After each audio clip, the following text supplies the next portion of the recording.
पर्व दो प्रकार के होते हैं, एक शाश्वत पर्व, एक नैमित्तिक पर्व। शाश्वत पर्व होते हैं जो परमानेंट चलते, हमेशा चलते, अनादि से अनंत काल तक चलेंगे। जिसका आदि नहीं है यानी प्रारंभ नहीं हुआ, वो अंत भी नहीं होगा। शाश्वत पर्व जैसे 10 लक्षण पर्व, 16 कण पर्व, रत्नत्रय पर्व, पुष्पांजलि पर्व इत्यादि शाश्वत पर्व है। नैमित्तिक पर्व रक्षाबंधन पर्व, अक्षय तृतीया पर्व, दिवाली पर्व इत्यादि नैमित्तिक पर्व है। नैमित्तिक मतलब निमित्त को लेकर के आते हैं। रक्षाबंधन पर्व शाश्वत पर्व नहीं है। क्या रक्षाबंधन पर्व शाश्वत पर्व नहीं है, निमित्त को लेकर के है। 10 लक्षण पर्व शाश्वत है, वो उसकी चर्चा हम करेंगे आपको 9 तारीख को, क्योंकि 10 से अपना 10 लक्षण पर्व है। 9 तारीख को पूर्व भूमिका होगी, संभवतः या तो इसी मंदिर में होगी, नहीं तो वहां कर देंगे बंद, जुलूस निकलेगा पहले भगवान, क्योंकि एक दिन पहले चले जाएंगे। क्योंकि 10 लक्षण पर्व में ठीक 5:45 बजे क्रियाएं शुरू हो जाएंगी। मंगलाष्टक चाहे कोई आए या ना आए, ये तो पंडित जी लोकल के तो थोड़ी चला लेते हम लोग, बाहर वाली इसलिए हमने राजस्थान वाले बुलाए। वो नहीं सुनेंगे किसी की, हमारी सुनेंगे। बताओ क्या, तो वहां तो टाइम नहीं, बिल्कुल पंक्चुअल, इतने बजे शुरू चाहे कोई ना हो। यहाँ तो जुलूस भी निकल, इसलिए तो थोड़ा समय, वैसे इधर भी बहुत कुछ समय पे आए थे आज, परंतु 5:45 बजे शुरू होगा। जब फिर क्रियाएं होंगी, बहुत सारी क्रियाएं हैं और शुरू दिन में तो विशेष क्रियाएं होती, तो एक दिन पहले भगवान जी चले जाएंगे। और संभवतः एक दिन पहले शुक्रवार है, शुक्रवार है ना, शुक्रवार बंद रहेगा नहीं मार्केट है, बंद रहेगा। देखो भगवान ने सुन ली तुम्हारी। तो 4 रथ यात्रा जो चल रही, चर्चा चल रही है, तो भगवान को भगवान चारों मंदिरों से ले जा करके चर्चा बाद में करेंगे। तो 10 लक्षण पर्व की पूर्व भूमिका का प्रवचन हम करेंगे आपको 9 तारीख को। 10 तारीख से 10 लक्षण प्रारंभ हो जाएगा, विशेष भूमिका बनाएंगे और शिविरार्थी आदि की चर्चा भी समय मिलेगा, जैसी तो अनुकूलता मिलेगी हम बता देंगे आपको। ये रक्षाबंधन पर्व शाश्वत पर्व नहीं है, निर्वाण कल्याण महोत्सव शाश्वत पर्व नहीं है, ये नैमित्तिक है। श्री हंसनाथ भगवान का कल्याण हुआ, निर्माण कल्याण मना लिया। रक्षाबंधन पर्व में कोई निमित्त है, शाश्वत पर्व नहीं है। कैसे बनाते हैं रक्षाबंधन, क्योंकि हमने अभी कल आपको शाम को संभवतः बताया था कि माताएं, बहुत सारी बहनें आती हैं राखी बांधने के लिए, और राखी बांध जाती हूँ। कई बार हो सकता भैया भाभी से बोलचाल भी ना हो, फिर भी राखी बांध जाती। बोले भैया ठीक है, राखी रक्षाबंधन पर्व है, छोड़ दो, और टीका लगाया। चलो कई बार उन्हीं को बांधती है जिनके पास ज्यादा संबंध होता है, मतलब विशेष रूप से जिनका ज्यादा प्रेम चलता है भाई बहन में, उनको ज्यादा बांधते हो। किसी बुराई हो गई, मैं नहीं आऊं भैया, तुम्हारी भाभी मतलब हमारी भाभी खराब है, क्या होता भैया। तो कई बहनें अपने घर जाना बंद कर देती हैं आपस की लड़ाई के कारण से, विवाद के कारण से। वो रक्षाबंधन पर्व नहीं है हमारे यहाँ, मात्र राखी बांधने का रक्षाबंधन कहीं लिखा ही नहीं है। ये राखी बांधने की परंपरा कहां से शुरू हुई, हम आपको चर्चा करें। सबसे पहले नंबर ध्यान रखना, मेवाड़ की राजधानी चित्तौड़ में राजा महाराणा प्रताप रानी कर्मवती के साथ निरंतर राज्य किया करते थे, राजगद्दी में बैठे थे, लेकिन कुछ अनुशासनहीनता हो गई। हम लोग देखते हैं जहां अनुशासनहीनता होती है वो दूसरा फायदा उठाता है, ध्यान रखना। इसलिए हम लोग कई बार कंट्रोल रखते हैं बिल्कुल मजबूती के साथ। एक को बुरा लगता है, दूसरे को बुरा लगता है, 2 को बुरा लगेगा, 3 को बुरा लगेगा, पर सब संभले रहते हैं, क्योंकि उनको बुरा लगता है जिनको बुरा लगना होता है। डांटते हैं, कुछ बोलते हैं, बुरा लगता है, लेकिन अनुशासन से 2-3 को बुरा लगेगा, पर हजारों प्रसन्न होते हैं। क्योंकि जहां डिसिप्लिन होता है, अनुशासन होता है, वहां का चाहे राज्य शासन हो चाहे संघ का शासन हो, व्यवस्थित चलता है। और जहां अनुशासन नहीं होता वहां व्यवस्था बिगड़ जाती है, आपस में फूट होती है। और तीसरा फायदा उठाता है, महाराणा प्रताप के समय कुछ अनुशासनहीनता होने लगी।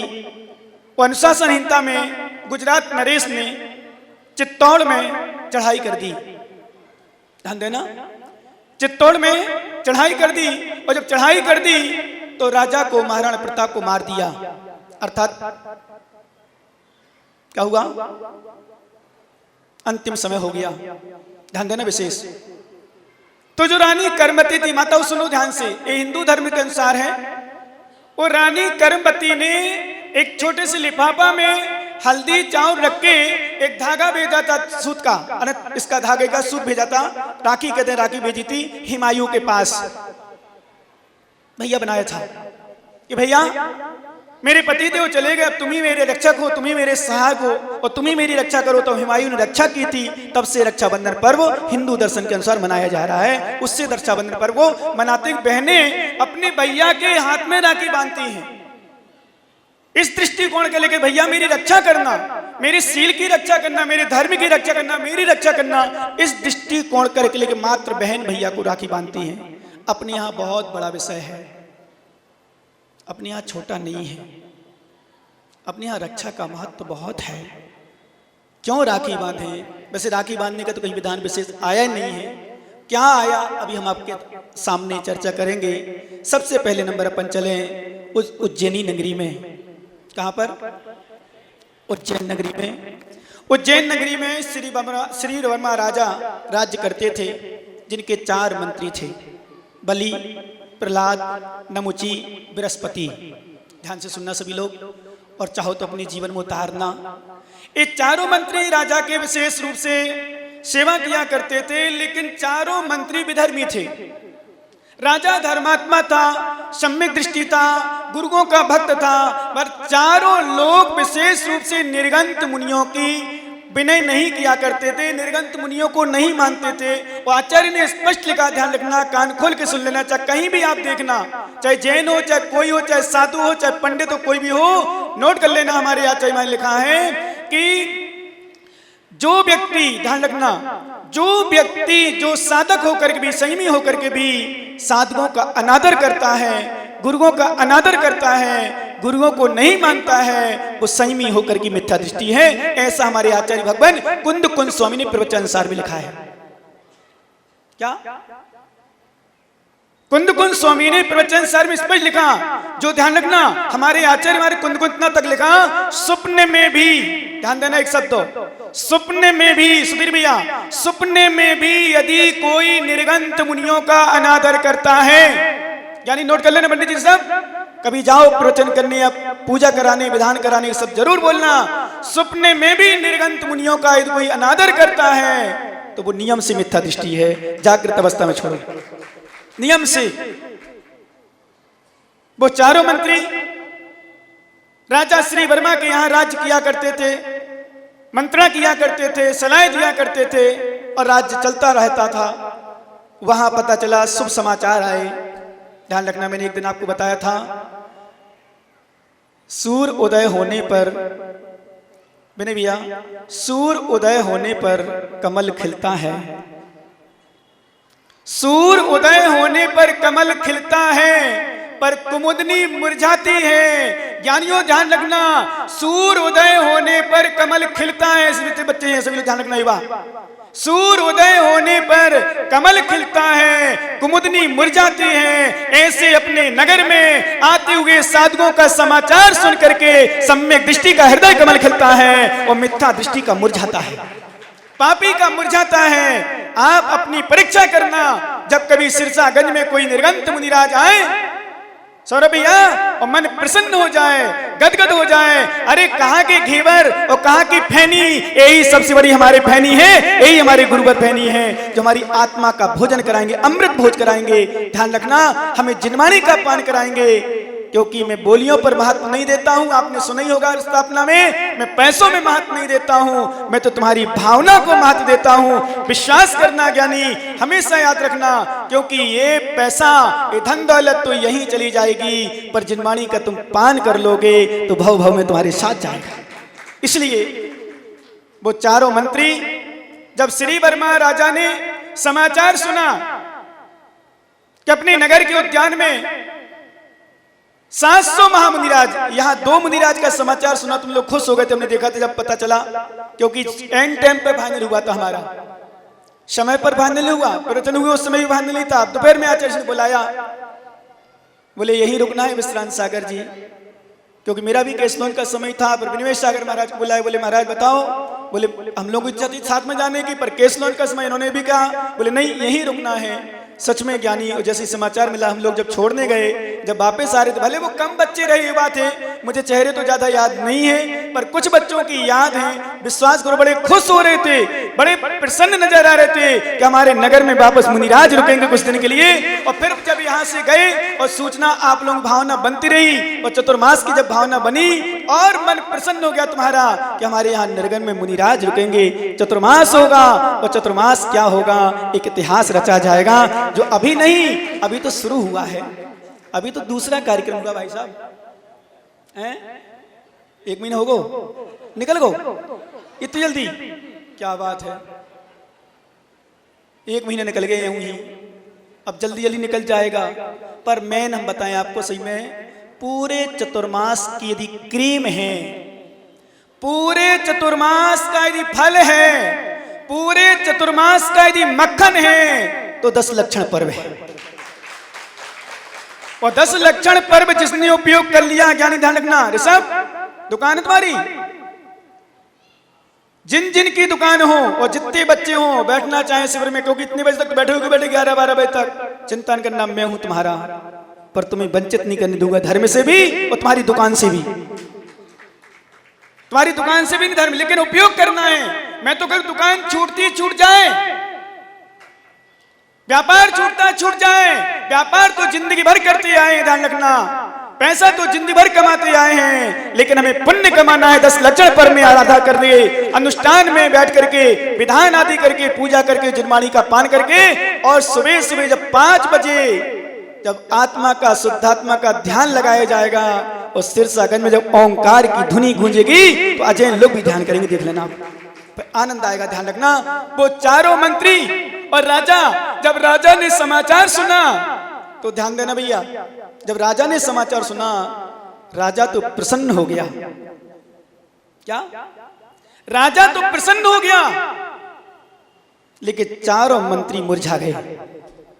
हमने कहा था ना, सम्यक दृष्टि का हृदय कमल खिल जाता है, सम्यक दृष्टि का हृदय कमल खिल जाता है, और मिथ्या दृष्टि का मुरझा जाता है। राजा का हृदय कमल खिल गया और मिथ्या दृष्टि को मुरझाया। अरे महाराज, कहाँ का समाचार सुनते हो, नंगे वहां तो ऐसे जाते रहते हैं, कुछ नहीं उनके अंदर। तो बोले नहीं चलना है। अरे बोले महाराज कहाँ है, वो तो मूर्ख होते हैं, पागल है, वो तो कुछ नहीं जानते, क्या जाओगे उनके दर्शन करने। पर राजा की आज्ञा थी, मंत्रियों को जाना ही पड़ेगा, और घोषणा करा दी पूरे नगर में कि अपने नगर के बाहर उद्यान में 1 नहीं 2 नहीं 3 नहीं, अंकुर भैया कितने कितने बोलो जोर से, 700 महामुनि राज का। बताओ, मैं सिरसागंज वालों से पूछूं, तुम्हारे यहाँ जब 40-50 पीछे आई थी महाराज का पूरा संघ, कैसा लग रहा था?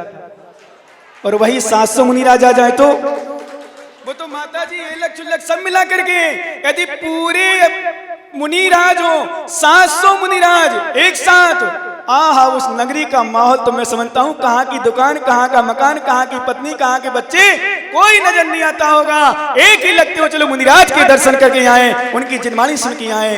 ध्यान रखना, 700 मुनिराज के दर्शन के लिए पूरी नगरी में, पूरे नगर में चर्चा होगी, हमारे नगर में मुनिराज आए हैं। सब प्रसन्नता के साथ, बड़ी खुशी के साथ, बड़े आनंद के साथ दर्शन के लिए तैयारी कर रहे थे। तो यहाँ चारों मंत्री कसाय भाव, मतलब बैर भाव बंधे, कसाय मिथ्यात कर्म को उदय में। ध्यान रखना, मिथ्यात कर्म को उदय में मुनियों के दर्शन सुहाते नहीं हैं। तुम लोगों का पुण्य है जो गुरु के चरणों में विराजमान हो, पुण्य पुण्य, ध्यान रखना, पुण्य है जो गुरु के चरणों में बैठ करके उनकी देशना का पान कर रहे हो। नहीं तो मिथ्या दृष्टि पापी को मिलते नहीं है, सब कुछ भाव ही नहीं बनते, यहाँ वहाँ घूमता रहेगा। अभी मैंने देखा तो कुछ लोग बैठे थे, सब भाग गए, कुछ नाश्ता कर रहे हैं, कुछ देखो वहाँ खड़े हैं, देखो वहाँ तक खड़े हैं, हो सकता है कुछ भी, बस वो पानी पी रहे भाई साहब, क्या कह रहे, वो पानी पी करके सुधीर भैया कंठ की प्यास बुझा रहे, आप जिनवाणी का पान करके आत्मा की कंठ बुझा रहे।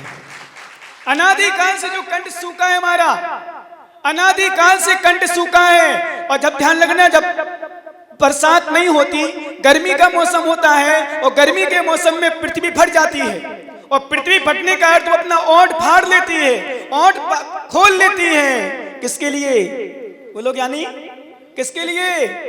पानी के लिए, और जैसे ही पानी गिरता है बड़ा आनंद आता है, खिलखिला जाती हरियाली, क्योंकि पानी मिल जाता है। ऐसे धर्मात्मा सम्यक दृष्टि जीव को जब मुनिराज का समागम मिलता है तो वो सोचता है अब तो मैं प्यासा था, मेघ आ चुके हैं, और जैसे ही जिनवाणी निकलती है तो पानी गिर जाता है तो तृप्त हो जाता है, तो भक्ति पूजा पाठ दान की हरियाली आ जाती है। ध्यान रखना, वो चारों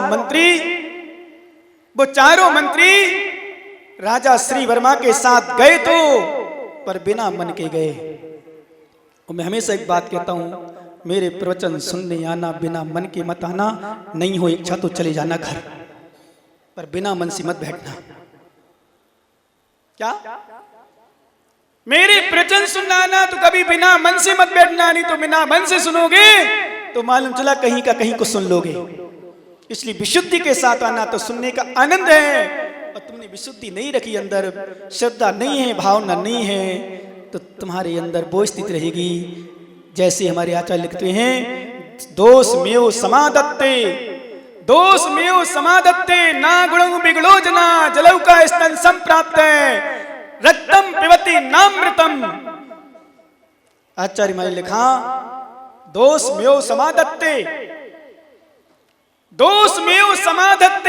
ना गुणं बिगड़ो जना। जो दुर्जन व्यक्ति है, विगुण व्यक्ति है, जिसके पास कोई गुण नहीं है, विश्वास करना वो गुणों में से भी दोष निकालता है। जैसे जलौ का स्तन संप्राप्त है, जैसे जोंक गाय के स्तनों में लगी होने पर भी दूध नहीं पीती पदमचंद जी, वो खून पीती है। विश्वास करना, मिथ्या दृष्टि पापी जीव भी जिनवाणी स्थल पर बैठकर गुरुओं के पास बैठकर भी उसको मन की बात ना मिले तो उसको वह रक्त पीता है, बुराई देखता, अच्छाई नहीं देखता। पर सम्यक दृष्टि जैसे हंस होता है, हंस दूध पानी में से, ध्यान रखना सभी युवा, जैसे हंस दूध पानी में से दूध पी लेता है और पानी को छोड़ देता है, ऐसे धर्मात्मा बुराई को छोड़ देता है, अच्छाई को ग्रहण करता है, उसका नाम है धर्मात्मा सम्यक दृष्टि। वो चारों मंत्री राजा के साथ गए तो, लेकिन बिना मन से गए।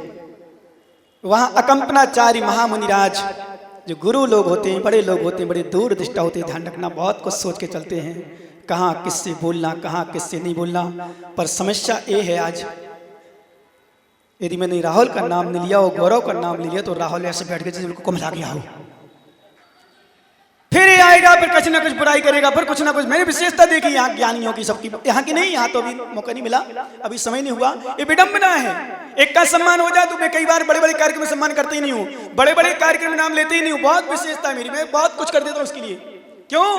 क्योंकि बड़ी समस्या है। और रूठ गया, और रूठने पर मालूम अकंपनाचार्य गुरु महाराज, गुरु होते हैं, गुरु बहुत दूर तक की सोच के चलते हैं, कहाँ क्या करना। लेकिन थोड़ा सा आज वर्तमान में क्या विडंबना है, थोड़ा सा समझाओ, थोड़ा सा बोलो, ऐसे बुरा लगता है, ऐसे बुरा लगता है, फिर तो मैं महाराज पास जाऊं नहीं, महाराज को सुनूं नहीं, फिर तो बस जहां उनको प्रेम मिलता है, जहां मीठी मीठी बातें मिलती हैं, वहीं सब कुछ होता है। विश्वास करना ज्ञानी, ध्यान रखना, वो व्यक्ति श्रेष्ठ नहीं होता जो मन की सुनकर के प्रसन्न होता है, वो व्यक्ति श्रेष्ठ होता है मन की ना मिले कल्याण की मिल जाए खुश होता है, उसका नाम श्रेष्ठ ज्ञानी सज्जन पुरुष।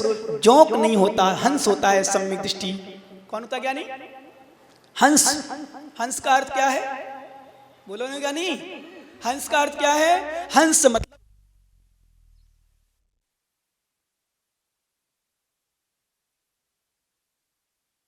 साथ गए तो यहाँ अकंपनाचार्य महाराज ने अपने सभी संगस्थ साधुओं से कह दिया किसी से नहीं बोलोगे।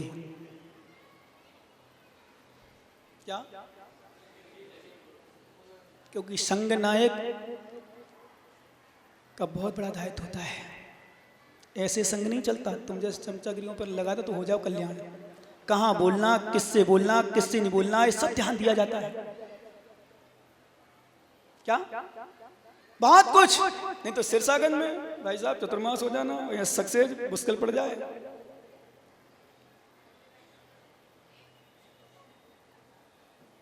आचार्य जी ने घोषणा कर दी, कोई भी मुनिराज, जो भक्त लोग आ रहे हैं आज किसी से नहीं बोलेंगे, मौन रहेंगे।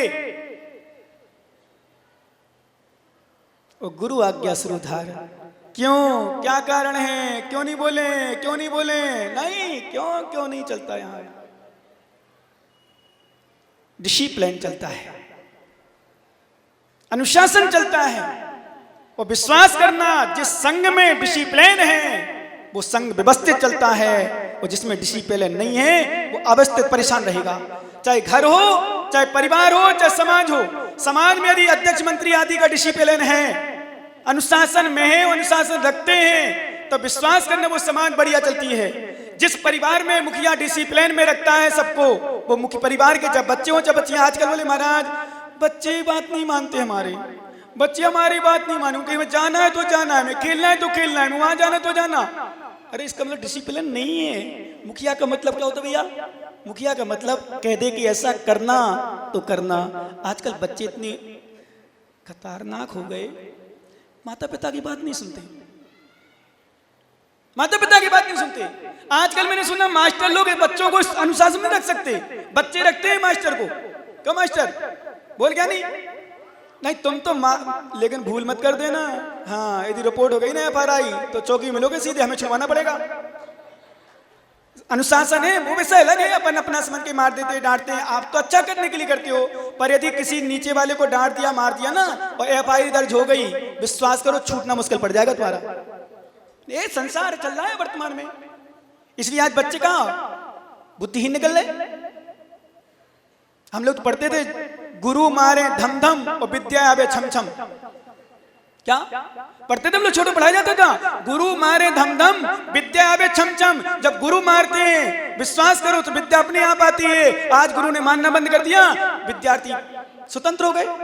तो जो पढ़ाई होना चाहिए वो पढ़ाई नहीं रहेगी। ध्यान रखना, पढ़ाई है पर अनुशासन नहीं होने के कारण से डिस्टर्ब है। और जिन स्कूल में अनुशासन आज भी है तो वहाँ पढ़ाई अच्छी हो रही है। मैं तो करूँ महावीर जो MD Jain Mahavir Digambar Jain inter college है, मैं तो चाहता हूँ जितने यहाँ पेरेंट्स बैठे हैं उनका कर्तव्य होना चाहिए।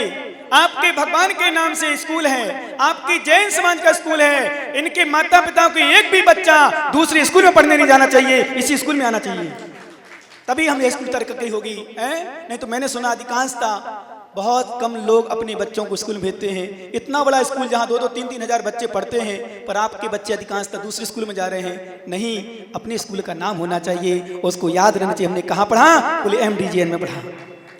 लेकिन आज बड़ी खराब स्थिति है। ध्यान दो, वो गुरु ने अनुशासन के पालन के लिए विशेष रूप से स्टिक कर दिया कि कोई भी महाराज किसी भी श्रावक से, चाहे राजा भी क्यों ना आ रहा, उसे नहीं बोलेंगे। जब राजा श्री वर्मा के साथ दर्शन करने के लिए पहुंचे, वो दर्शन किया, नमोस्तु किया, स्वास्थ्य वगैरह पूछा, राजा मुनिराज सभी अकंपनाचार आदि 700 मुनिराज मौन रहे। अब मंत्रियों को निमित्त मिल गया, और निमित्त मिलते बार बार कह दो कैसे मूर्ख महाराज, कुछ भी नहीं बोले। राजा दर्शन करने आया है, राजा दर्शन करने आया है, और राजा के लिए कुछ नहीं बोल रहे। देखो बार बार ऐसे करते करते पूरे महाराज दर्शन कर लिए, ढोक लगा दिया, किसी ने आशीर्वाद भी नहीं दिया, किसी ने कुछ नहीं बोला। जब राजा वापस आने लगे तो मंत्री पुनः उनके लिए अब शब्द बोलने लगे महाराज के लिए, देखो महाराज कैसे मूर्ख थे आप, राजा होकर के भी। क्योंकि ध्यान रखना ऐसे लोग बहुत मिलते हैं। मेरी बात मान लेना सभी सिरसागंज वाले जितने लोग हैं यहाँ, एक नोट कर लेना, क्योंकि वर्तमान में लोग गुरुओं के पास भेजने वाले बहुत अल्प हैं, धर्म क्षेत्र में भेजने वाले बहुत अल्प हैं, पर टांग खींचने वाले। आप खूब दान करने लगो, खूब आने लग जाओ तो लोग क्या कहेंगे, अरे बड़े दानवीर हो गए, बड़े धर्मात्मा हो गए, बड़े महाराज के भक्त हो गए, खूब जाने लगे। कहते ना भैया हो हम तो खूब जाएंगे, क्या हम तो खूब जाएंगे, खूब भक्ति करेंगे। तुम्हें नहीं करना, तुम घर में बैठो, हमारे यहाँ तो गंगा नदी चल के आई है, तो हमें तो स्नान करना है, हमें तो स्नान करना है। राजा को भरते हुए देखा, जब विश्वास करो राजा भी थोड़ा विकल्प तो आया, पर नहीं बोले मुनिराज नहीं, बोले कोई बात नहीं। पर जब चार की बार बार सुनते थोड़ा विकल्प आता है। वहां से एक मुनिराज सुरसागर नाम के मुनिराज आहार करके आ रहे थे, और जैसे ही आहार करके आ रहे थे तो आहार करते देखा तो वो मंत्री बोले राजन से, राजन देखो ये बैल चर के आ रहा है, खा के आ रहा है, पेट देखो कैसा भरा है ठसाठस। बस आपस में फिर वहां बैठ गए, चर्चाएं होने लगी, और चर्चाओं में शास्त्रार्थ होने लगा, वाद विवाद होने लगा। और आज तक का रिकॉर्ड मैंने शायद एक बार बताया हुआ प्रवचन में, आज तक का रिकॉर्ड है किसी से भी दिगंबर साधकों का या कोई बीतरागी धर्म को मानने वालों का आज तक विवाद हुआ है, वाद विवाद हुआ है, शास्त्रार्थ हुआ है। चाहे अकलंक स्वामी का हो, चाहे अन्य मुनिराजों का, हमारे सुरत सागर मुनिराज का हो, चाहे किसी का हो, चाहे धर्म सागर के समय ऐसा हुआ था, चाहे और भी कभी किसी के साथ हुआ हो, गर्व के साथ कहता हूं कि आज तक दिगंबर साधकों की पराजय नहीं हुई, हमेशा जीत होती रही, हमेशा जीत होती रही। ज्ञानी बुद्धिमान सब कुछ रहते हैं ज्ञानी साधु, क्योंकि बोलते नहीं है, जो आचरण में लाते हैं वो बोलता है, जो जीवन में उतार तो उसको बोलते हैं। मात्र पुस्तकीय ज्ञान नहीं है, मात्र शास्त्र का ज्ञान नहीं है, ध्यान रखना, क्योंकि शास्त्र के ज्ञान की अपेक्षा सबसे ज्यादा महत्वकारी यदि होता है तो जीवन में उतरा हुआ ज्ञान होता है। तो जहां जीवन में उतरा है तो श्रेष्ठ होता है, अन्यथा नहीं। ज्ञानी ध्यान रखना, वो मुनिराज ने शास्त्रार्थ में उनको पराजित कर दिया, और जैसे ही पराजित हुए कसाय बांध ली। क्या हो गया? कसाय बांध ली, और कसाय ऐसी बांधी कि पराजित होना पड़ा, नीचे सिर करना पड़ा। राजा ने उनको ये खूब सुनाई भी, पर वापस गए, कुछ पता नहीं। रात्रि में जाते हैं, कसाय बांध लेते हैं, और कसाय इतनी खराब है। हमने आपको पारसनाथ मुकुट सप्तमी के दिन विशेष रूप से सुनाया था कि ध्यान रखना, यह बैर महादुखदाई है, यह बैर न बैर मिटाता है, यह बैर निरंतर प्राणियों को भवसागर में। आज नियम ले लेना सभी, चाहे माता हो, चाहे बहनें हो, चाहे पुरुष हो, चाहे भाई बहन का हो, चाहे पिता पुत्र का हो, यदि किसी का विवाद हो, बैर हो, बोलते ना हो। आज हमने व्यवस्था, कहाँ गए व्यवस्थापक? नहीं दिख रहे, राजू वगैरह नहीं दिख रहे, कहाँ गए सब? चले गए क्या? भोजन व्यवस्था होंगे, रोली वगैरह, हाँ वहाँ होंगे, रोली वगैरह मंगाई थी। आज उनको तिलक जरूर लगाएं जिनसे कभी बोलचाल ना हो, पहले से बोलचाल बंद हो, आपस में लड़ाई हो मत आओ। जिन सास बहू, देवरानी, जेठानी, भाई बहन, किसी की भी लड़ाई हो, आज उनको तिलक लगाएं, पैर छुएं जो बड़े हों, और गले मिले आप लोग आपस में। विश्वास करना ज्ञानी, बैर नहीं रखना। किसी से कुछ हो जाए तुरंत निकालने का प्रयास करना, और तुरंत निकाल करके उसको क्षमा कर देना। लेकिन वो चारों मंत्री भरे रह गए, उन नंगे साधकों को हम देखते हैं, हमारा अनादर हुआ। और जैसे ही वो चारों मंत्रियों को नींद नहीं आ रही थी रात में विचार करते हैं, रात में सोचते हैं, चलो उन मुनिराजों को देखते हैं। आज उनको देखते, उनका काम करके आते हैं, और चारों के चार अस्त्र शस्त्र ले लेते हैं, नंगी चमचमाती तलवारें, और चल जाते हैं। ध्यान रखना, जीवन में मरना स्वीकार कर लेना। क्या? मरना स्वीकार कर लेना, पर भूल करके भी मरना स्वीकार कर लेना, पर भूल करके भी साधुओं का अनादर करना कभी मत सोचना, कभी मत सोचना। कभी भी जीवन में मारने की तो बहुत बड़ी बात है। साधु घात महाघात, साधु की हत्या महापाप। विश्वास करना ज्ञानी, महापाप होता है। लेकिन उन चारों मंत्रियों को ने बांध दिया कि चलो उनको देखते हैं। लेकिन उसके पहले जब सुरत सागर महाराज अपने गुरु चरणों में पहुंचे, नमोस्तु किया, और नमोस्तु करने के बाद अपना समाचार सुनाया कि महाराज ऐसी ऐसी स्थिति बनी रास्ते में। फिर अकंपनाचार गुरु ने दिमाग लगाया, बोले जाओ सुरत सागर, जहां शास्त्रार्थ हुआ है, यदि 700 मुनिराजों पर उपसर्ग नहीं देखना हो, साधकों की यदि रक्षा की भावना हो, तो जाओ उसी स्थान पर ध्यान करना तुम्हें रात भर। धन्य से शिष्य, धन्य से शिष्य। कोई तर्क वितर्क नहीं किया, किसी प्रकार का कोई विकल्प नहीं किया, और गुरु आज्ञा श्रोधार करते हुए रात्रि में चले गए वहीं, और आसन लगा लिए, कायोत्सर्ग मुद्रा में, ध्यान मुद्रा में लीन हो गए। रात्रि में जब वो जा रहे थे महाराजों को मारने के लिए, जैसे ही सुरत सागर दिखे, अरे इसी नंगे के कारण से, इसी नंगे कारण से हम लोगों को अनादर सहना पड़ा, अपमान सहना पड़ा, हमारी इंसल्ट हुई, और ये हुआ वो हुआ, पता नहीं क्या क्या। चलो इनको मारते हैं पहले, फिर बाकी बाद में देखेंगे उनको, क्योंकि इसी के कारण से मैन हुआ। बाकी तो मौन थे, कुछ नहीं किया, इसी ने बाद में हम लोगों को हराया था, पराजित किया था। चलते हैं, और जैसे ही सोते मारने की बात करते हैं, पहले कौन मारे? क्या पहले कौन मारे? एक बोलता तुम मारो, बोले तुम मारो, बोले तुम मारो। चारों में आपस में ऐसी चर्चा होने लगी। फिर एक किसी की बुद्धि चली, और बुद्धि ऐसी चली कि चारों के चार सोचते हैं। फिर एक ने बताया एक काम करो, कोई पहले नहीं मारो, एक साथ पंचारों बार करते हैं। क्या करते हैं? चारों के चार एक साथ बार करते हैं। चारों ने तलवार ली और तलवार उठा के एक साथ जैसे चला, वहां का वन रक्षक, वहां का यक्षपाल, वहां का देव, ध्यान रखना, क्योंकि नियम है सच्चे मुनिराजों पर जिसने उपसर्ग किया है, मुनिराज तो सहन करते रहे, पर विश्वास करो हमारे देवी देवताओं ने रक्षा की, हमारे धर्म ने रक्षा की, और जितने भी प्रकरण मिलते हैं अधिकांशतः सब देवी देवताओं ने रक्षा की है, धर्म की रक्षा की, गुरुओं की रक्षा की। और जैसे ही चारों ने तलवार चलाया, उस देव ने उनको कीलत कर दिया। किसको? चारों मंत्रियों को कीलत कर दिया। अब खड़े हैं रात भर वो भी ये ध्यान में लीन है साधु। जब सुबह टाइम पता चलता है मंत्रीगण कहां गए, क्या ध्यान से सुनना, मंत्रीगण कहां गए? चारों मंत्री नहीं दिख रहे, एक भी मंत्री दिख रहा। कोई ना कोई कारण होना चाहिए, ऐसा ना हो कहीं शास्त्र को कसाई है, विधर्मी है, निर्गंत दिगंबर साधु को मानते नहीं है। चलो कोई ना कोई कारण होगा, चलते हैं वहां देखने। पता करा वहां चारों के चार किले थे। राजा को ज्ञात हो गया इन्होंने हमारे मुनिराज को मारने की चेष्टा की है, तभी हाथ किलित हुए। वो नहीं छूट रहे थे। राजा आदि गए, उनको क्षमा मांगते हैं, भगवान अभय दान दो। क्षेत्रपाल से यक्षपाल से कहते हैं अभय दान दो। मुनिराज ने आशीर्वाद दिया, क्षेत्रपाल ने कहा इनसे क्षमा मांगे, उनको अभय दान दिया जाता है। जाते हैं, पर राजा न्याय प्रिय होता है। नीति वाक्य में लिखा है यदि राजा की बाएं हाथ भी गलत काम करती तो उसको भी काट के फेंक देना चाहिए। क्या न्याय है? राजा की बाएं हाथ भी, बाएं हाथ दाएं हाथ कोई भी गलत काम करता उसको काट के फेंक देना चाहिए। उसका पुत्र भी क्यों ना हो तो फांसी की सजा है तो फांसी सजा देना चाहिए। राजा न्याय प्रिय होता है। जो आज की बात नहीं कर रहा हूं, राजनीति की, नियम से यहाँ स्थिति बनती है। मालूम राजा ने देखा, राजा ने सजा के लिए क्या किया, उनका काला मुंह करके गधा पर बैठा करके चप्पलों की माला पहना करके देश निकाला दे दिया। पर कुछ उदंडी, कुछ कसाई, कुछ द्वेषी, कुछ अहंकारी इतने सजा में भी नहीं मानते, क्योंकि सत्य है कुछ अज्ञानी मूर्खों को जितना ही समझाओ।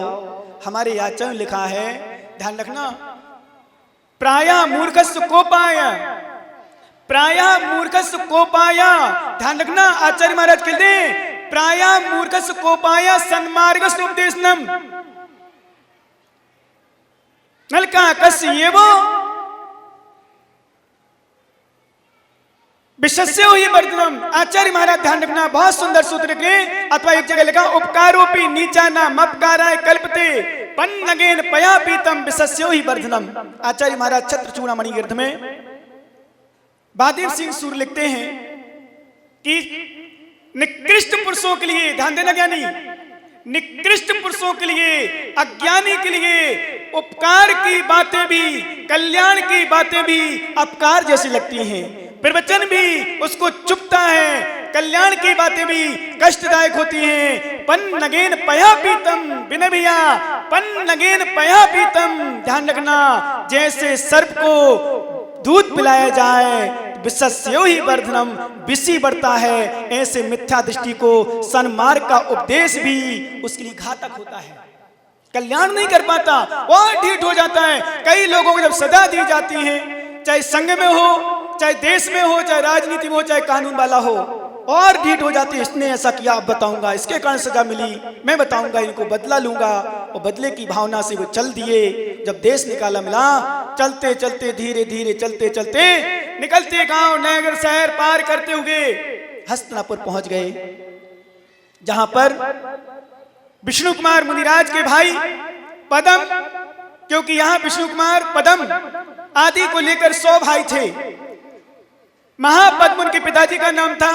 महापद्म में राजा राज किया करते थे, उनको बैराग हुआ। एक छोटी सी बात बता दूं, जब महापद्म को बैराग हुआ तो विष्णु कुमार को युवराज पद दिया जा रहा था, राजा बनाया जा रहा था। तो विष्णु कुमार ने कहा, पिताजी आप कहां जा रहे हो? ध्यान सुनना ज्ञानी हो। राहुल क्या कहोगे, आप कहां जा रहे हो? बोले दीक्षा लेने। बोले क्यों? ध्यान सुनना ज्ञानी। बोले क्यों? बोले कल्याण करने के लिए। बोले पिताजी क्या घर में कल्याण नहीं होता? बोले नहीं, कल्याण के लिए दीक्षा लेना ही पड़ती है। बोले दीक्षा लेनी पड़ती है, घर परिवार छोड़ना ही पड़ता है? बोले हाँ, घर परिवार छोड़ना ही पड़ता है। बोले जरूर छोड़ना पड़ता है? बोले हाँ। बोले पिताजी जब घर छोड़ना ही पड़ता है तो आप मेरे पिता हो, मुझे क्यों फंसा रहे हो? मैं भी आपके साथ चलूंगा। विश्वास करना, विष्णु कुमार आदि लगभग 99 भाइयों ने महापद्म पिता के साथ जाकर दीक्षा ले ली और पद्म को राजा बना दिया, युवराज बना दिया, राजा बना दिया और राजगद्दी पर बैठा करके स्वयं महापद्म विष्णु कुमार आदि दीक्षा ले ली, चले गए बैरागी बन करके और आगे वो साधना करने में लीन हो गए। यहाँ पद्म राजा राज करता था। वो चारों मंत्री कौन? बलि, प्रहलाद, नमुची, बृहस्पति, ये चारों मंत्री घूमते चलते हस्तिनापुर पहुंच गए। कहां पहुंचे ज्ञानी? हस्तिनापुर पहुंच गए। और जब हस्तिनापुर पहुंच गए तो वहां राजा को बस करने के लिए बहुत सारे उसने कुछ क्रियाएं की और यहां तक कि विश्वास करना, एक बार क्या हुआ, सिंहपुर का राजा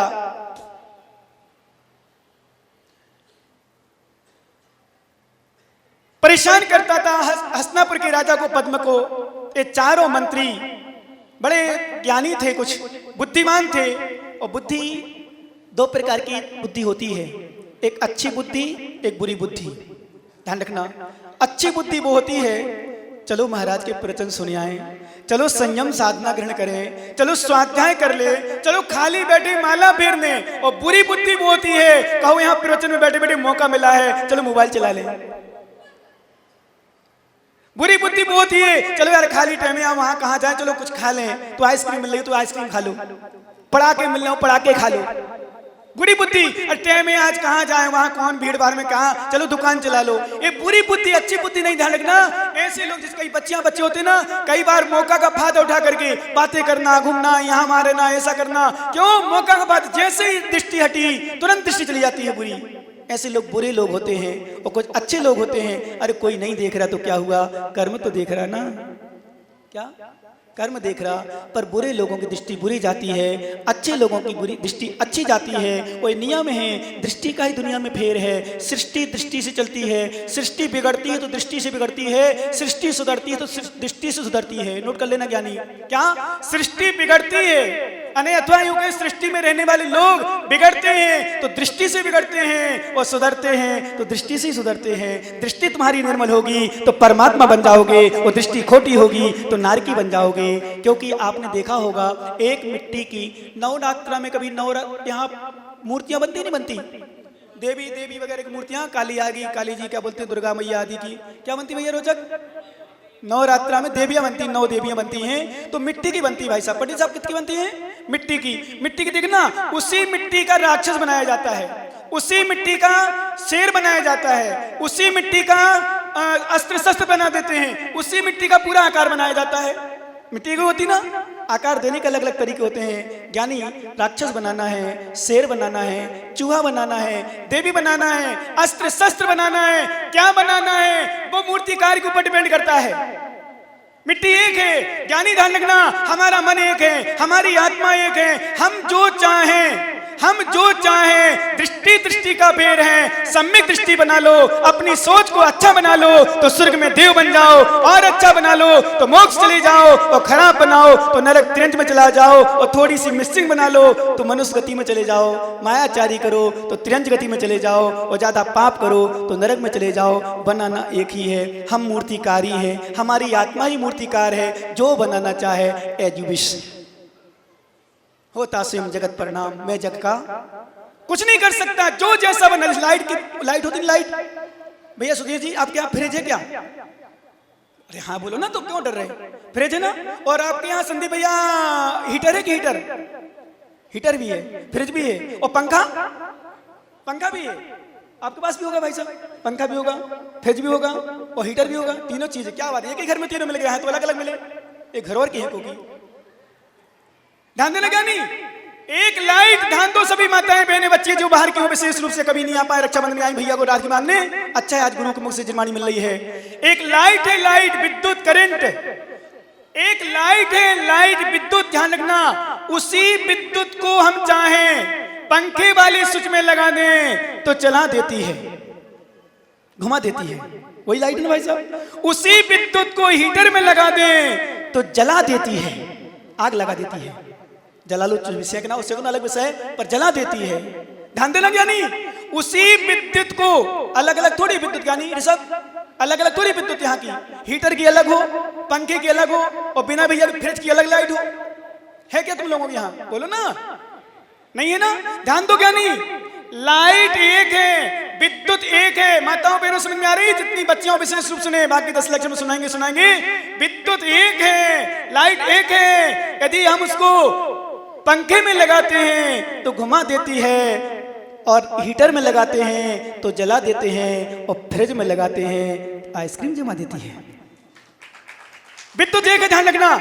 विद्युत में कोई अंतर नहीं है, उसकी प्रक्रिया में अंतर है। मनुष्य पर्याय हमारी एक है, मनुष्य पर्याय एक है। जैन कुल मिला हुआ है, मनुष्य पर्याय मिली है। भोगों में लगाओगे तो हीटर जैसी आत्मा के गुणों को जला देती है, और इस मनुष्य पर्याय को कसाय में लगाओगे तो 84 लाख योनियों में भ्रमण करा देगी। उसी मनुष्य पर्याय को भैया संयम में लगाओगे तो सिद्धालय में जमा देगी।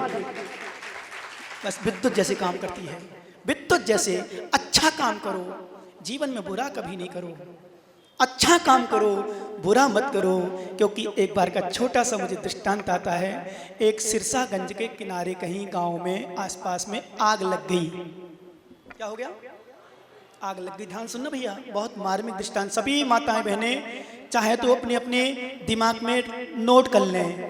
आग लग गई, आग लगी तो लोग तो देखने वाले और वीडियो बनाने वाले, फोटो खींचने वाले बहुत मिल गए। एक जगह आग लगी थी, एक मियाँ बीवी पति पत्नी बैठे थे, लोग वीडियो बनाते रहे, फोटो खींचते रहे, पर निकालने किसी की हिम्मत नहीं पड़ी। चाहे तो वो निकाल लेते, जयपुर के पास की घटना है, आसपास की नहीं, चाहे तो वो निकाले, खूब वीडियो वायरल हुई। यानी अरे वीडियो बनाने की इच्छा, उसकी रक्षा कर लेता तो तेरी वीडियो क्या दुनिया में छा जाती कि वास्तव में किसी की रक्षा की है। पर वीडियो बनाने के चक्कर में, लेकिन एक चिड़िया, कौन? एक चिड़िया पानी में जाए, फिर आग के पास आए, फिर पानी में जाए, फिर आग के पास आए, तो सिरसागंज का ज्ञानी उस चिड़िया के पास पहुंच गया।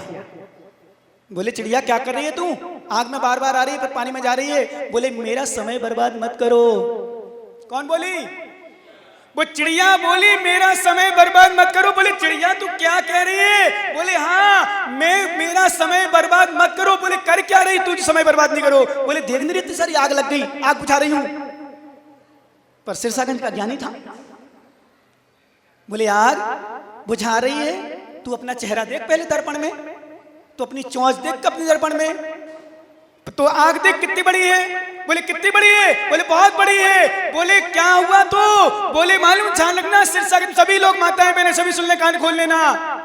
वो चिड़िया कहती है मैं आग बुझा रही हूं, तो सिरसागंज का ज्ञानी बोला, बोले तुझे पता है आग कितनी बड़ी है? बोले हाँ मुझे पता है कितनी आग है। बोले चोंच तुझे पता है कितनी छोटी है? बोले हाँ मुझे पता है मेरी चोंच कितनी छोटी है।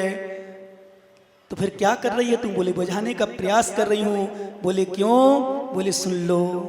बोले इतिहासकार इतिहास के पन्नों में जब मेरा नाम लिखेगा तो आग लगाने वालों में नहीं, आग बुझाने वालों में नाम लिखा जाएगा। किसमें लगेगा? मेरा आग लगाने वाले। इसलिए सिरसागंज को नोट कर लेना, अपना नाम आग लगाने वालों में नहीं, आग बुझाने वालों में लिखा लेना, तो कल्याण का कल्याण होगा। और पुरुषार्थ तो कर सकते ना बुझाने का, बुझा पाए ना बुझा पाए। इसलिए कभी भी हो ध्यान रखना, गुरु भक्ति में नाम लिखा लेना, भगवान की आराधना में नाम लिखा लेना, पर गुरुओं के अनादर और निंदा में कभी नाम मत लिखा लेना। नहीं तो उन 4 मंत्रियों को आज भी नाम लिखे पुस्तक में, भले वो कल्याण कर गए, कुछ भी करेंगे उनका विषय, पर अभी भी शास्त्र में नाम लिखा। नमुची, प्रहलाद, बृहस्पति और बलि, ये 4 मंत्री चल रहे थे। उसने बस कर लिया, राजा के पास पहुंच गए, राजा को उसने बस कर लिया, और जाकर के उस राजा को, जब दूसरा जो परेशान कर रहा था, सिंबल नाम का संभवतः राजा था, उसको बस में कर लिया। और जैसे ही बस में किया, राजा प्रसन्न हो गया। और जब राजा प्रसन्न हुआ तो मंत्रियों से कहते, मंत्रियों क्योंकि वर मांगो, तुम्हें कुछ चाहिए हो तो वर मांग लो। तो मंत्री बड़े ज्ञानी था, ध्यान रखना भैया, अपनी अपनी पत्नियों, तुम्हारी पत्नी वर मांगे ना तो कहते ना अभी मांग ले, बाद में नहीं तो फंस जाओगे। क्योंकि वरदान दिया था दशरथ ने, फंस गए थे। वरदान दिया था किसने? दशरथ ने वरदान दिया था कैकेयी को, फंस गए, राम को वनवास करना पड़ा। किस कारण से? वो इनको वरदान तो तुरंत का तुरंत देना, ये मत कहना मांग ले जो मांग, तुम लोग इतने प्रेम के दीवाने होते हो, मांग ले जो मांगना हो, कुछ नहीं देना मांगना, तू दो अपने हिसाब से। सम्मान दिया जाता है, सम्मान मांगा नहीं जाता है। वरदान कुछ दाव देना, ये मत कुछ मांग लो, नहीं, हम अपने हिसाब देंगे। वरदान नहीं देना, वो इनको तो भूल के मत दे देना, नहीं तो बहुत रोए और तुम्हें रोना हो तुम भी फंसो। पर विश्वास करो, भावुकता में आ गए, भूल गए होंगे वो राम की दृष्टांत, भूल गए होंगे दशरथ का दृष्टांत। उन्होंने कहा मांग लो, उन्होंने कहा मेरा वरदान आपके भंडार में सुरक्षित रहे। किसने बोला? मंत्रियों ने बोला मेरा वरदान आपके भंडार में सुरक्षित रहे, राजन जब जरूरत पड़ी तब मांग लेंगे। बोले तथास्तु, चले गए, अपना अपना काम चलने लगा, सब भूल गए, सब काम चलता रहा। यहाँ धीरे धीरे वो महाराज उज्जैन नगरी से विहार करते हुए पुनः हस्तिनापुर की ओर पहुंच गए। भैया सबसे बैर बांध लेना, सबसे बैर बांध लेना, पर साधुओं से बैर कभी मत बांधना। सबसे बदला ले लेना, पर साधुओं से बदला लेने का प्रयास मत करना। यदि कल्याण चाहते हो तो, नहीं तो नरक जाना चाहते हो, निगोद में जाना चाहते हो, पर जैसी तुम्हारी इच्छा वैसा करना। वो मुनिराज जब पहुंचते हैं समाचार मिलता है, और समाचार मिलते ही राजा के मंत्री, चारों मंत्री पहुंच जाते हैं। किसके पास? किसके पास? राजा के पास। राजन हमारा वरदान आपके भंडार में सुरक्षित है, बोलो क्या मांगना है? कुछ नहीं, हम लोग कुछ नहीं चाहिए, मात्र 7 दिन का राज चाहिए। कितने दिन का राज? बस 7 दिन का राज। कोई बात नहीं, तुम्हारे मंत्री हो, खास हो, प्रिय हो, आपने हमारे साथ बहुत कुछ किया है, लो 7 दिन का राज। तो राम महाराज आप फिर घर में विराजिए, हम लोगों का राज। चारों मंत्री राजा बन गए। और मतलब आज तो पुण्य है अपना, राजाशाही नहीं चल रही अभी, नहीं तुम जी ना पाओ, तुम जी नहीं पाओ, समझ जाओ, बाकी आगे पीछे बात बताऊंगा, जी नहीं पाओगे। आज राजाशाही उतनी नहीं है, स्वतंत्र हो तुम धर्म करने के लिए, नहीं तो हम लोग निकल ना पाए, ऐसे से लोग हम लोग निकल ना पाए, विश्वास करना। पर आज वर्तमान में इतना नियम कानून है कि स्वतंत्र है धर्म, बस चल रहा है। वो जैसे ही मंत्रियों को राज मिला, राजा पद्म अपने घर में विराजमान हुए। यहाँ पर उसने उसको देख करके 700 मुनिराज आए हैं, जिनके कारण से हमें घर से निकाला, देश से निकाला, काला मुंह करके निकाला था, आज उनका बदला हम लेंगे। 7 दिन का राज मिला है। मंत्रियों से मंत्री आपस में मिल गए और जाकर के लोगों को बुला करके, अनुचरों को मिला करके चारों तरफ खाई खोद दी, गड्ढा बना दिया और जाकर के ईंधन डाल करके आग लगा दी। पशुओं का होम, मनुष्यों का होम, यज्ञ आदि करने लगे। और मुनिराज ने नियम ले लिया। संलेखना के 2 भेद हैं, यम संलेखना और नियम संलेखना। नियम संलेखना ले ली, समाधि बैठ गए। ये उपसर्ग दूर होगा तो आहार पानी ग्रहण करेंगे, अन्यथा आहार पानी ग्रहण। अब चिंतन करो, वो मुनिराज बैठे हैं ध्यान में, चारों तरफ से भयानक आग लगी है, पशुओं की बलि दी जा रही है, पशुओं को होमा जा रहा है, और जितने पुराने चमड़े मांस में हड्डी पड़े थे सब डाल दिया गया, भयंकर बदबू आ रही है। धन्य मुनिराज, पहले तो नमोस्तु कर लो, यहाँ पर अपन और आगे कराएंगे। नमोस्तु भगवान धन्य है। 1 दिन हो गया, 2 दिन हो गए, 3 दिन हो गए, 4 दिन, 5 दिन, 6 दिन, 7वां दिन जैसे ही आया, जैसे ही 7वां दिन आया, 7वें दिन की रात्रि में, अंतिम पहर में अथवा रात्रि के समय धरणी भूसर पर्वत पर श्रुत सागर मारे चंद्र महाराज ध्यान में लीन थे। श्रवण नक्षत्र कंपायमान हुआ देखा, और रात्रि में ओह ओह क्या हो गया, ऐसे शब्द निकले। मुनिराज रात्रि में बोलते नहीं हैं, वो ये मुनिराज तो भावलिंगी महाराज नमस्ते। रात्रि में अचानक आपके शब्द ये सुन रहे हैं, क्या बात हो गई, कहाँ है कष्ट, किसको है कष्ट, बात क्या है, समझाओ, मुझे बताओ। झुलक जी हस्तिनापुर में महान उत्सव चल रहा है, महान उत्सव। क्या हो गया, सब बताया। भगवान ये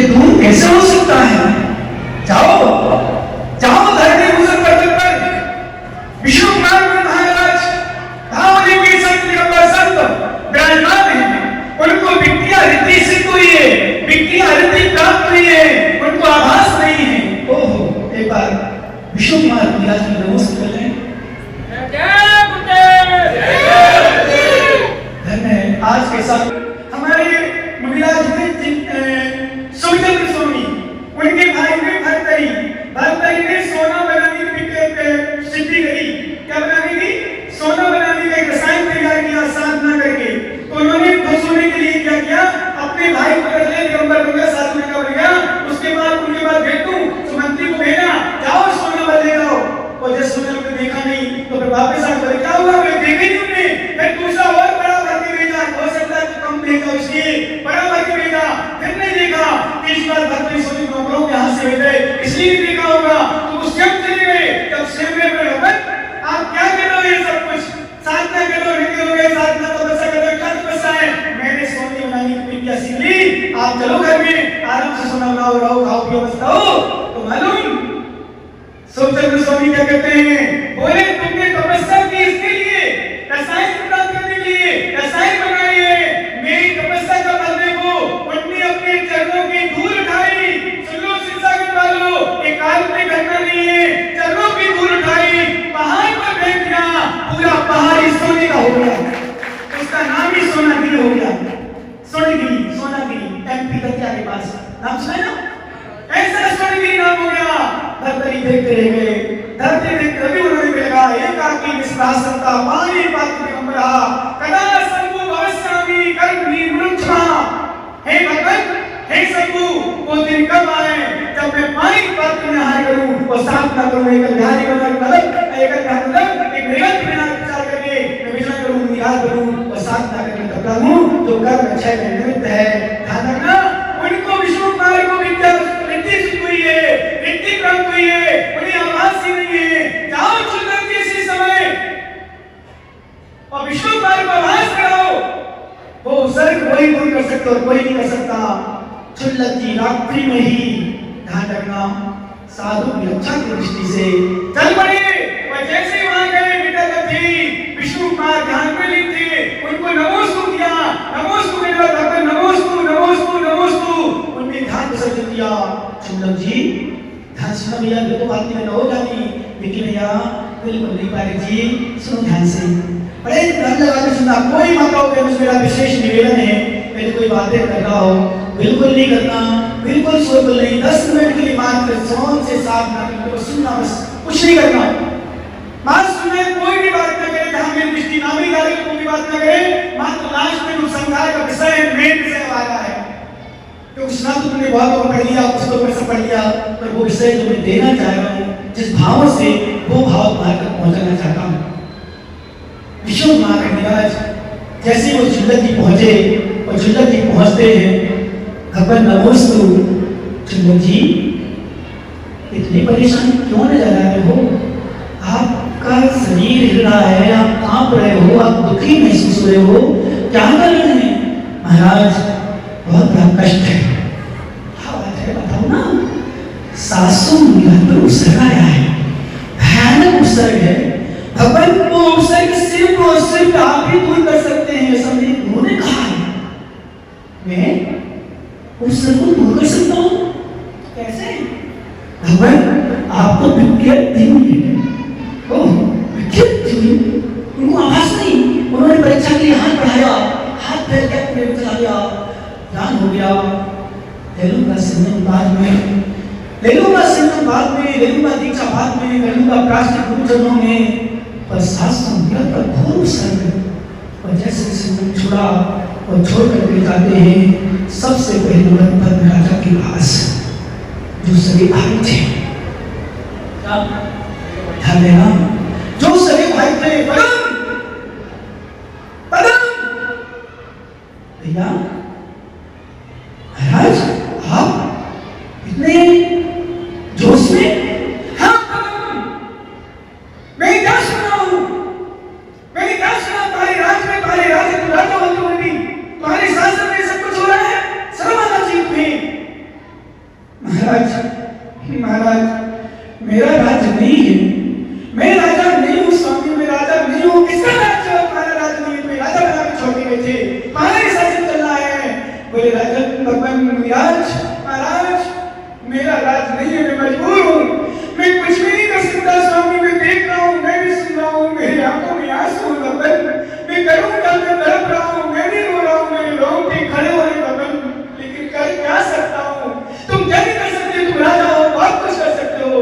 बोले भगवान मैं कुछ नहीं कर सकता, मैंने 7 दिन के लिए मंत्रियों को राजा बना दिया है, उसी का कुफल मैं भोग रहा हूँ, मेरा कुछ हस्तक्षेप नहीं है, मैं उसमें कुछ भी नहीं कर सकता भगवान, अब आप कहिए क्या करना है। और जैसे ही विष्णु कुमार सुनते हैं कि अब वास्तव में इनका कुछ नहीं है, तो वो वहां से विदा लेते हैं और 52 अंग का रूप, 52 रूप, एक ब्राह्मण का रूप, जहाँ अजय गड्ढा है, जनेऊ पहने हैं, लाठी हाथ में है, खड़ाऊ पहने हुए हैं और एक भौना रूप बना करके, सुंदर सा रूप बना करके चल देते हैं वहां की ओर। और जैसे ही वो मंत्री देखते हैं, ओहो क्या शुभ शकुन हो रहा है, क्या बोला, क्या शुभ शकुन हो रहा है, अपने आप ब्राह्मण, इसको तो बहुत कुछ पुरस्कार मिलना चाहिए, इसे तो दक्षिणा मिलना चाहिए, इसे जो मांगेगा हम देंगे, क्योंकि हमारी यज्ञ में ब्राह्मण आया है, बौना रूप बना, बौना ब्राह्मण कहा जाता है, बौना ब्राह्मण एक बार पहुंच जाए तो शुभ माना जाता है। तो जैसे ही पहुंचा वे ब्राह्मण, हे विप्र, हम खुश हैं तुम लोग तुम्हारे आने से, बड़े प्रसन्न हुए हैं, हमारा यज्ञ चल रहा है, आप बताओ आपको मैं कुछ देना चाहता हूँ, कुछ हम लोग देना चाहते हैं आपको दक्षिणा में। अच्छा क्या देना चाहते हो, बोले जो मांगो वो दे देंगे। बस विष्णु कुमार, वो ब्राह्मण, वो विप्र, वो पंडित, वो साधक नहीं है, मुझे तो बस रहने के लिए, सोने के लिए मुझे 3 पग जमीन चाहिए। कितनी? 3 पग मुझे जमीन चाहिए और बोना है, इसकी बुद्धि बोली है। आज तो हम खुद से जो मांगे वो दे सकते हैं, पर बोले नहीं, मुझे 3 पग में जमीन। पर ध्यान रखना मंत्रियों, हम अपने पैर से नापेंगे इतनी पर्याप्त है। बोले बड़े पैरों से नापा लेता थोड़ी ज्यादा मिल जाती, अपने पैर से नापेगा, किसके पैर से? क्योंकि ध्यान रखना, जिसकी बुद्धि छोटी होती ना उसको सामने भी छोटी नजर आती है, जिसकी बुद्धि दुष्ट होती ना उसको सामने वाला दुष्ट नजर आता है, जिसकी आंखों में काला चश्मा लगाना भैया उसको सामने वाला सफेद सामग्री की काली दिखती है। उनकी बुद्धि ऐसी भ्रष्ट थी, उनको भ्रष्ट दिखे, उनकी बुद्धि दुष्ट थी, उनको भी दुष्ट दिखे, उनकी बुद्धि बोली थी, इसकी बोला में बोला नजर आया। बोले बस मुझे कुछ नहीं चाहिए, आप तो पेड़ लीजिए, हमने 3 पग जमीन थी। बोले जलांजलि दो, ऐसे विश्वास नहीं करेंगे। जलांजलि मतलब होता है, वैष्णव बताते हैं, जल से पानी छोड़ते हैं और छोटे को सुनते जलांजलि मतलब प्रतिज्ञा करो, विश्वास करना। उन्होंने प्रतिज्ञा कर ली, जलांजलि दी, 3 बार बोलो, कभी 3 पग जमीन दी, 3 पग जमीन दी, 3 पग जमीन दी, बस दे दिया। धन्यवाद। एक पैर पसारा, चला करके मानो सुंदर पर्वत पर पहुंच गया, दूसरा पैर रखा, सुमेरु पर्वत पर पहुंच गया, बोलो मंत्रियों, पूरा 2.5 डीप नप गया। अब तीसरा पग कहाँ रखूं, हमारी पीठ पर। जैसे वो चमत्कार देखते देखते आश्चर्य करते, तीसरा पग कहाँ रखूं बताओ मुझे, तीसरे पग की जमीन दो। 3 पग की जमीन नहीं हो गया था और पीठ पर पैर रखने लगे। बोले तेरी पीठ पर रखूं क्या? बोले क्षमा मांगने लगे, क्षमा करो भगवान, मुझे क्षमा करो महाराज, मुझे क्षमा करो, हम नहीं दे पाएंगे।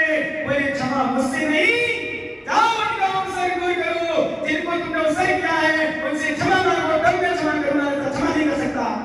विष्णु कुमार महाराज जैसे ये शब्द बोलते हैं, वो चारों के 4 मंत्री वो सर दूर कर देते हैं, वो सर को डाल देते हैं, पानी आदि करवाते हैं और सब व्यवस्था हो जाती है। यार नगरवासियों ने जब सुना खुशियों में झूम उठे और सर दूर हुआ और सर दूर होने पर आपस में संकल्प लिया और आपस में एक दूसरे को सूत बांधा, प्रतिज्ञा ली, कभी भी कोई मृगंत मुनियार पर उसर आएगा हम अपना जीवन दे देंगे, पर मुनियार पर उसर नहीं देंगे। आज खुशियां मनाई, आज के दिन 7 दिन के बाद आज के दिन उन मुनिराज को अवसर मिल हुआ था, वह तो आहार जगह निकले, उनके गले धुल गए थे। तो आज के दिन बिया की खीर, सिमैया की खीर विशेष रूप से दी गई उनको, उनका दूधा गला खुल दिया था। बिल्कुल केलेबी पदार्थ चलना है, क्योंकि योग आयोग का भी ध्यान रखा जाता है। आज जब मुनिराज का आहार हुआ तब पूरी समाज क्या उस समय समाज चलती नहीं थी, पूरे धर्म को मानने वाले जितने लोगों को मानते थे, भगवान को मानते, धर्म को मानते थे, पूरा नगर हस्तिनापुर क्या, पूरा हिंदुस्तान क्या, आसपास के लोग झूम उठे गाय गए, बाबा गंगाधर विराज की जय हो, विष्णु कुमार विराज की जय हो, जयकार का नाम हो जाएगा। आकाश में पुष्प हो गई,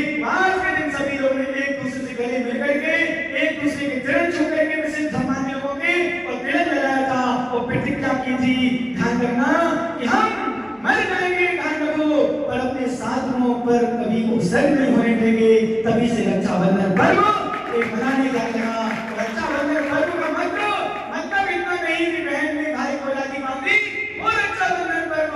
मैं तो सभी पतियों से कहूंगा अपनी अपनी पत्नियों को बांधना, और पत्नियों से कहूंगा अपने अपने पति को राखी जरूर बांधना, इस उद्देश्य से बांधना।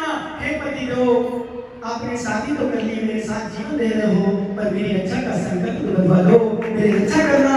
हर पिता अपनी बेटी को बांधे, बेटी अपने पिता को बांधे, भाई अपनी बहन को बांधे, बहन अपनी भाई को बांधे, बहन अपनी बहन को बांधे, और पिता माँ अपनी बेटी को बांधे। आपस में सभी लोग राखी एक दूसरे को बांधना, राखी बांधकर संकल्प लेना, हम कभी गुरुओं पर उत्सर्ग नहीं आने देंगे। प्रतिज्ञा करते हैं, जो महान बनाया है उसे मिटने नहीं देंगे, जो महान बनाया है उसको शमशान नहीं होने देंगे। विश्वास करना, जो महान बनाया है उसको शमशान नहीं होने देंगे। बगिया को हम वीरान नहीं होने देंगे। और शीर्षा करने वालों कसम खा लो कि हम वीरान धर्म को बदनाम नहीं होने देंगे, और वीरान साधनों को नहीं होने देंगे। तब तो रक्षाबंधन पर्व मनाना सार्थक है, राखी बनवाना बांधना सार्थक है, अन्यथा राखी बांधना चला आया परंपरा चली जाएगी। इसलिए सभी लोग आज प्रतिज्ञा करें, हाथ ऊपर करके, दोनों हाथ ऊपर करके संकल्प करें, कभी दुनिया पर धर्मात्मकों पर जातियों पर उत्सर्ग आता है। कैमरा वाला भैया कहाँ चला गया? थोड़ा सा ले लेंगे हाथ हमारे की बरत जयकारा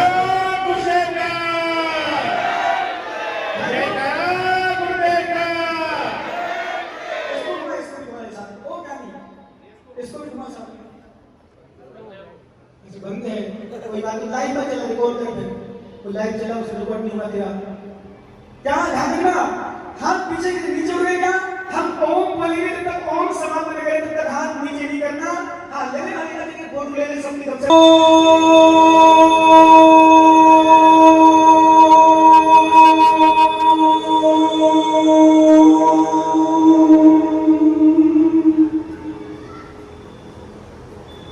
बहुत सुंदर कल्लू नीचे जय जय गुरुदेव। इसको कहते हैं रक्षाबंधन पर्व। रक्षाबंधन पर्व का सत्यार्थ ये है कि धर्मात्माओं की रक्षा। ये रक्षाबंधन सबसे बड़ा त्योहार है। ये रक्षाबंधन सबसे बड़ा